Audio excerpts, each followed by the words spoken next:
Imagine a vibrant discussion between people that includes both openness and critical thought in the pursuit of truth.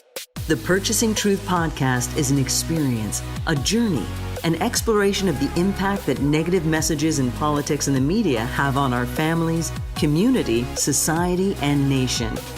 Join your hosts, Bill Stierle and Tom Hazard, to discover new concepts and language strategies that will reveal effective ways of establishing truth. This podcast series will tackle current events, leadership challenges, healthcare confusion, integrity in business, and many other areas that affect us all. Gain clarity and understanding of the various truth perspectives. Welcome to Purchasing Truth.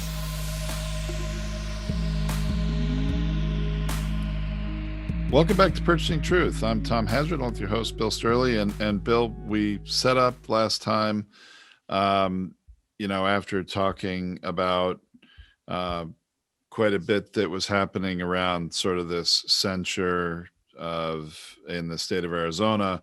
We Right. set up that we would keep talking about some of these subjects, and it deserves more discussion. But really what we're talking about now, moving on, that's related, is truth and relativism. And I wonder if you can help set us up for that as to what that really means. Well, I really appreciate that, Tom. And when something is relative, it's actually talking about perception or perspective.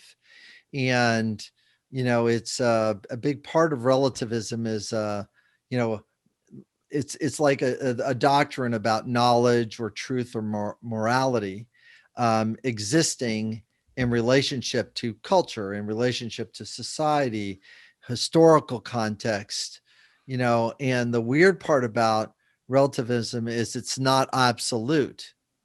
And the advocacy that is taking place is saying, did the person, how accurate does a president or a person need to be with the words that are coming out of their mouth, and how accountable do they need to be? And this is why there is that wobbliness that we're experiencing between the letter of the law and the constructs of morality and philosophy. If somebody has the philosophy of Nazi Germany and they have that mindset and they have that belief structure around that, and they say, well, I think all the rest of culture and society needs to think like me, or else I get to take a tragic action to say, well, if you're not thinking like me, then you belong over there, or you belong dead, and things like that. What happens is the person's mind is only viewing things from that relative position. They're not considering a range of truth or a range of experiences called the human condition. We have a range of experience, Tom. You and I were not brought up in the same town, didn't go to the same schools, we didn't have the same parents. So we're all skewed by these things, these different messages and beliefs. And when one group of folks says, hey, this set of beliefs is what we're going to run by, and everybody that's in this needs to believe this way in order to maintain connection to the community. This is our moral / legal line to be in this community. That part in America, we have a general sense of tolerance around.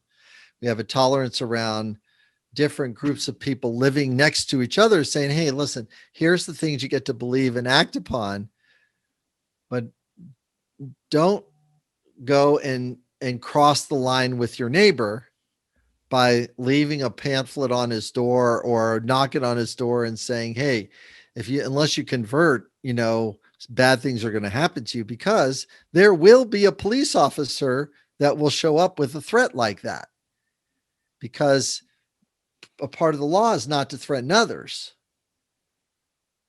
So relativism is that there that there is a wiggliness in right now in what truth looks like. And there's a wiggliness in what knowledge is. And there's most certainly a wiggliness in the moral consequence of that. Otherwise, we would not be having a trial on an impeachment because of something that the president said, the former president said. So it's adjusting what's true and then what's the truth. And there's a little bit of a bridge between, yes, you can have that belief, but not at the expense of others. And that's the thing the thing our society is really struggling with right now. And you're so right, Bill. We are struggling with this, and there are definitely different perspectives on truth. And we've showed this image before. We're going to put it in the blog post for this episode again, that shows you a cylinder, and from one perspective it looks like a circle, and from another perspective it looks like a square or a rectangle, and that helps you really understand how different people can have a variation on the truth from yours, and that's very helpful. But I also think this wiggliness, Bill, is really happening because our representatives in Congress so often, 1 year argue an issue one way and the next year argue it another. And it's not so much about perspective, but whatever serves their purpose in the moment, right? Right. And they're hoping that the American people have amnesia and aren't going to remember what they said last year. They're really only going to be focusing on what they say now. But we've seen this with a few things. Talking, last time I think we talked about Marco Rubio a bit, and he figures into this because he wanted accountability when it came to the deaths of 4 Americans in Benghazi. That's correct. And there was quite an investigation that was launched, and he said, we've got to get to the bottom of it because 4 Americans died. That's the accountability piece. So fast forward to today, and we have the riot and siege on the Capitol, the insurrection, which is now the subject of the impeachment, the second impeachment of former President Trump. And to hear Marco Rubio talk about it now, he's saying, hey, I this is stupid. He actually used that word, which in modern language is not very politically correct, but he said, this is stupid. We shouldn't be doing this. We need to bring the country together. This is going to further divide the country. And there's no point because former President Trump is no longer the president. But at least now 6 Americans have died as a result, and it may go up. Right. There's been a couple of suicides now from Capitol, police officers, and there are more people that died now at this insurrection at the Capitol than died in Benghazi, and he's not interested in accountability for that either. No. For a lot of the people that went to the Capitol, or certainly the president. And they're all like, no, now we need unity. And actually, I've got a funny little cartoon I'm also going to put in the blog post that shows sort of that kind of flip-flop of now, the Democrats want accountability. And actually, I think a lot of the nation, if you look at the polls and they've been asked, they believe the president incited the insurrection and he should be held accountable. But now the Republicans, they're saying, oh, no, we can't go for accountability now because that's going to further divide us as a country. Right. Because we need unity. That's the narrative. As soon as that, it's like, wait a minute, didn't you guys ask for unity? And the answer is, yeah, but unity and accountability are not exclusive of each other. you get to do both of them at once. And can you imagine just the one of the press secretaries or one of the communication specialists just please say that sentence. You know what? I think we can do accountability and unity at the same time. We're going to hold the people that are accountable for the actions that they did, and we're going to unify with the people who did not take those same actions. So really, actually, I feel really good about the thing unity. Thank you so much, Republicans, for bringing up unity, because we're really interested in people that have unity with the people who did not do the insurrection acts. But the other people we'd like accountability for. Gosh, wouldn't it be great if we could do both things at once? I guess they can't do both things at once. So the doubt and the skepticism that's needed to allow truth to move from one position to the next. Now, notice I'm using the two emotion words, doubt and skepticism, to move truth, because when I feel doubtful something, its veneer of truth falls off.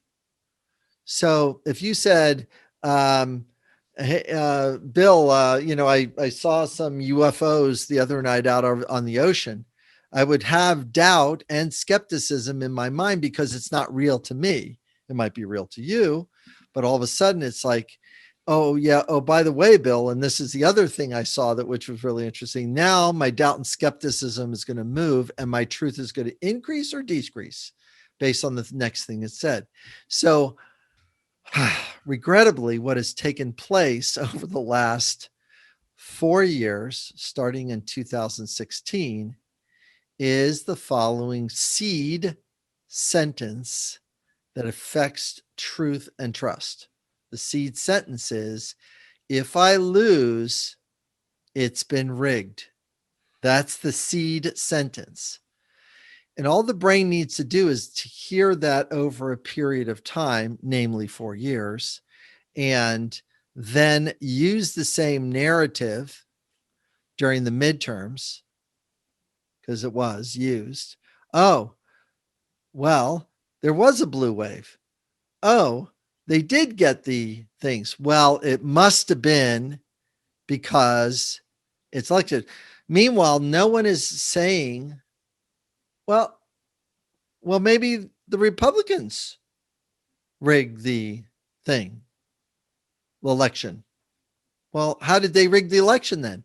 Well, they did that thing called gerrymandering, and that's a way of rigging the election. And boy, that doesn't meet the need for fairness, that some votes get counted at a different proportion than other votes do because they're not representative of the voters in an area. Now, you can't even get to that discussion, because when one person is casted as an evil person, and then the other person tries to recast the other person as the evil person, which you don't get any truth. What you get is oppositions. You get a point of view that starts to dominate the space. The feeling of doubt and skepticism are not healthy feelings that will help a democracy run. You cannot run a democracy. You cannot run capitalism. You cannot run a business from doubt and skepticism. You can't run a marriage from doubt and skepticism. You can't run a parent-child relationship from doubt and skepticism. Those things those are really bad casualties, when somebody casts the language to create those emotions. Well, and what it really did, Bill, was it set up what is being referred to in the press widely as the big lie. And the big lie is that, that Biden didn't win the election fair and square, and that Trump actually won it because of fraud. So if that's the big lie, I think that phrase that, you repeated, where the president was setting everybody up for 4 years, if I don't win, the election was rigged, is really the descendant lie, or the predecessor lie, the second big. It wasn't a lie as much as it was a concept, was it? that he was putting forward for Right. It years. was a concept that's putting forward. It's the same thing. There are people in the nation that believe that Barack Obama was not born in this country, and they believe it with all their heart. And the reason why they believe it all their heart is the seed was planted, it was watered by the media that they were watching. And the doubt and skepticism, there those two darn words are again. The doubt and skepticism coming up. Maybe, possibly, I don't know. It could be. People are saying, I have people in Hawaii right now that are researching this. Is what Trump said in real time. I have people, and here's what they said. Typical sales marketing guy. Here's what he says. And you will not believe what they're finding out. Well, what does that create? Doubt and skepticism. What could they be finding out? And now it's planted in the brain or the psychology. Well, now it's person. also an anticipatory thing, right? People now have curiosity over what are those things that they're finding that are going to be so egregious. I want to know about that. Somebody's got to get to the bottom of that. And as if, nobody had already gotten to the bottom of it with this process we have called an election. But right. So it's interesting, Bill. I find that this is very similar. That phrase that you're talking about, what Trump did. I'm curious now, and we didn't talk about this beforehand. I'm curious to see what you think of this, because I'm seeing very much a parallel between that and what happened. I think it was the day before we're recording this. It's one of the previous 2 days here, where Rand Paul forced a vote in the Senate on every senator, because he forced this vote, had to say whether they believe it is constitutional to have an impeachment trial for a president who's not the sitting president, meaning for a former president. He's planted this same sort of seed. He had them all go on record. So they're not voting on to convict Trump at this point, but just the very idea of holding a trial for a former president, is that constitutional? Well, I don't think you can vote on what's constitutional or not. I think it's sort of, it either things are or are not constitutional, and the Supreme Court usually decides on that. But he put it out there, and 45 Republican senators said it's unconstitutional. And it almost seems like it was a preemptive strike setting up the impending impeachment trial in the Senate as if it was a big lie. That's right. It's because it's not in alignment with the Constitution. Now, the weird part about that is that, well, where does accountability fall? Does that mean that the president gets to break all the rules that they can, and just because they do it right at the end of their presidency, then they're not going to be held accountable because they did it right before the line of it, and you are not to prosecute. I was thinking the exact same thing, Bill. It's like, well, that means that the president of the United States is not a king unless it's in the last month he's in office, or the last week, or, call him king for a day or king for a week or king for a month. That means he's never going to be held accountable. You can open the door to basically the last 3 months of a presidency, because if either of the parties are in in power, in one of the legislative branches, one of the legislative branches, then all of a sudden it's basically one of those legislative branches will stall the process for 3 months. Or in many cases, Mitch McConnell stalled things for 6-9 months with judges, and so you can lock up the system pretty good, and then call it either unconstitutional or constitutional. Now, having different things rewritten in order to deal with this existential problem that we just went through, we're going to see in the next 2-3 years after the COVID thing starts to settle down a little bit, we're going to see things like, that DOJ memo. Yeah, that thing's getting rewritten. We are not leaving the DOJ memo like that. You can't litigate against a sitting president because it's going to mess up their ability to learn. No, they're going to set up a whole set of rules and guidelines that are going to say, yeah, if he crosses this line, you can. If he crosses this line, you can. And if he crosses this line, he's going to be censured. If he crosses this line, he's going to do this. If he crosses this line, he's going to do this. If he puts his needs ahead of the needs of others. There's been such a moral and ethical, those committees meant something in the past, that there was the ethics committee. The ethics committees had bite to it. It does not have bite to it right now. It doesn't have any. There's no pain in that, other than McCarthy saying, well, I'll have a talk with her because she said something really violent. Oh, so and now then nothing will happen, because the talk is, listen, you may want to tone that one down, or that's not necessarily a thing, or do it in this way so that I can provide you cover. But it's not about pursuing truth or pursuing integrity.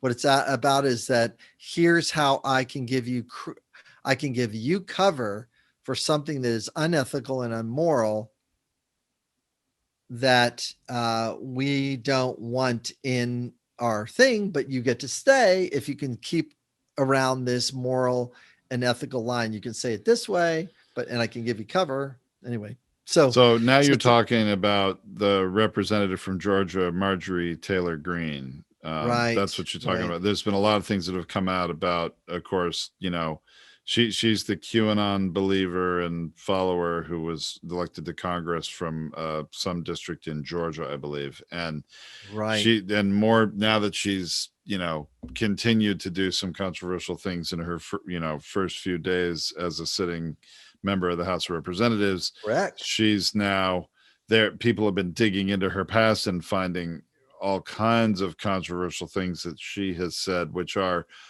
to put it mildly, unbecoming a sitting member of Congress. And that's being nice about it. And it hits that moral and ethical line about what truth is, moral and ethically. And it's the moral and ethical thing is a tough thing for us human beings to grapple with. I mean, what is the moral and ethical thing to do regarding the need for choice versus the right to life that, that's at the center of the abortion narrative? Here's this person that wants to choose to do what they would like with their body. And here's the person that says life starts at conception, and if you do that, you need to take it to term because that's what we do here, and it's moral and ethically sound. No one likes abortion. Trust me on this one. No one likes it, but the ability to rob choice or litigate against choice because it's a moral thing, now all of a sudden you've got a big problem, and we'll have to see what the Supreme Court does with the next case in that direction. And then we'll actually see what the backlash will be, because there will be one, if it's overturned, because some people believe choice of a person that's alive is different than choice or the right to life for a person that's been conceived. And people believe that. And I'm not even picking a side. I'm just trying to spell it out so people can know this is a difficult situation. And that's why the courts left it over as a medical thing between the person and the doctor. That's why they left it over there. They go like, we don't want to be in the middle of that. And now all of a sudden they're going to be in the middle of that. So I'll have to see how that one goes. Mm-hmm. Well, that's going to be an ongoing struggle, conflict, I guess is the way to say it. That's right. And that's the example, Tom, of relativism. This is a great example of relative. I am focusing on a moral, ethical society position. And it's really, really hard because knowledge becomes wiggly, truth becomes wiggly, a moral existence in relationship to culture, society, historical content comes is not a absolute thing, but it is it. But we want it to be absolute, And meanwhile, we know that when we find out new information, we have to rewrite history, right? Yeah, I mean, we do. Christopher Columbus was not a nice guy. That's what we've learned. And here's the papers that show that. Yeah, but we used to celebrate his holiday. Yeah, Right. that was because the guy rewrote it that way. He goes, well, we need an Italian hero. Okay, let's write an Italian hero story. Wow, let's make that a national holiday. That's where Italians get to be celebrated in the United States. And they get to, go from the side that's disdain to the side that is, oh yeah, we like these people now. It's like, oh my gosh, it's well, and history does change, and it doesn't even have to. It can change also because of perspective, right? I remember right. I went to college in the state of Rhode Island, and when I was there, I learned, because I was now living in this state, and it's not a very big state. I mean, there's not even 2 million people in the state. It's a pretty small state geographically and population, but every state has their own state holidays. I learned when I was in college there, because there was this holiday in August where all the state offices would be closed, a lot of businesses would close, and it was Victory Over Japan Day.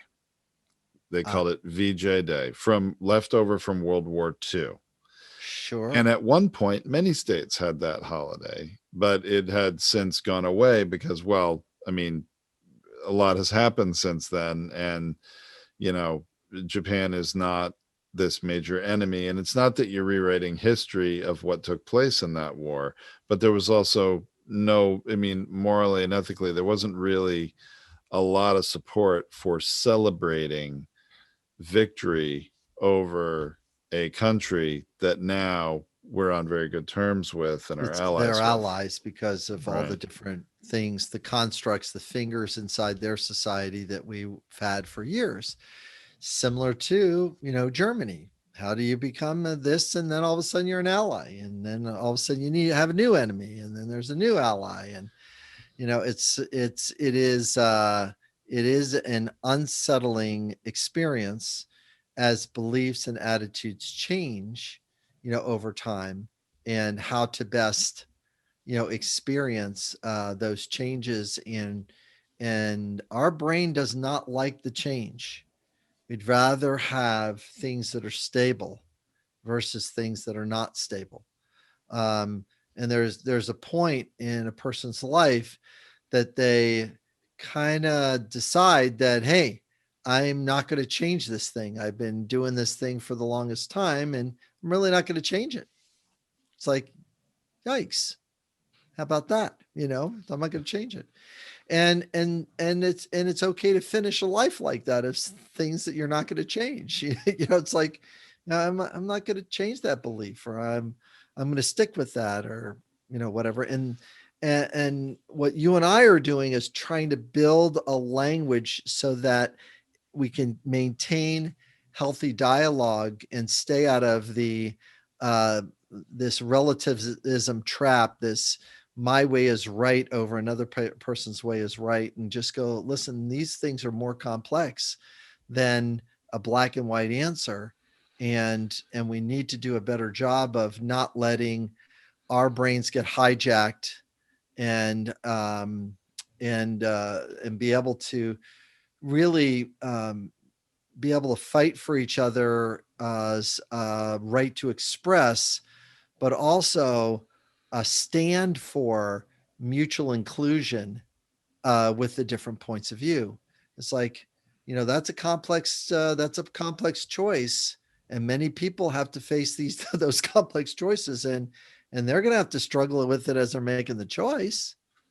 It's you having an opinion about it is not as you can have the opinion, you can even express the opinion, but it's also that that's your choice or your moral or ethical stand, and that's where we're getting into trouble regarding truth. It is where we're getting into trouble. It's going to be interesting to see how the history books are written about this time in early 2021. Yeah. And, the comparison of, and even what's happened in 2020 and earlier, but the comparison between something like Benghazi and the accountability the Republicans went after, and now when the shoe is on the other foot, how they're not so interested in accountability. I mean, I wonder how the history books are going to portray this, or, if, years from now, certain people in Congress end up being on the wrong side of history, as it were. Yeah. It'll be interesting to see. My request would be for us to look at, and as you were talking there, it just started to land on me. I think there's some ways for us to talk about how truth is purchased and the effectiveness of denial. I think there's a effectiveness about the strategy of denial and defensiveness that is really a play here, is that it's really undercutting the ability to have truth or having a meaningful discussion. Because if someone's in denial or starts us down the path towards denial, we actually can't have a collaborative conversation, because the person they basically say, no, you're not, this is wrong, shut up. I mean, it's no, you're not, I'm going my way and I'm not going to work with you, I'm taking my toys home. I mean, it's really, really hard when the denial narrative shows up, because it's not collaborative and not participatory. And there's several reasons why that takes place. But I think it's something that you and I can, kind of throw our arms around a little bit next time. All right. That sounds good, Bill. I'll look forward to that. All right. Thanks a lot, everybody, for listening. More to come. Thank you for listening to this Purchasing Truth podcast. We trust that you have enjoyed this engaging and thought-provoking conversation. Our hope is that you've received value, found clarity, and broadened your truth perspective in this episode. If you did, leave us a review or visit our website, purchasingtruth.com. Join us again for another informative and content-rich discussion here at the Purchasing Truth podcast. Don't just accept whatever information comes your way. Join the discussion. Discover your own voice. Purchase your own truth.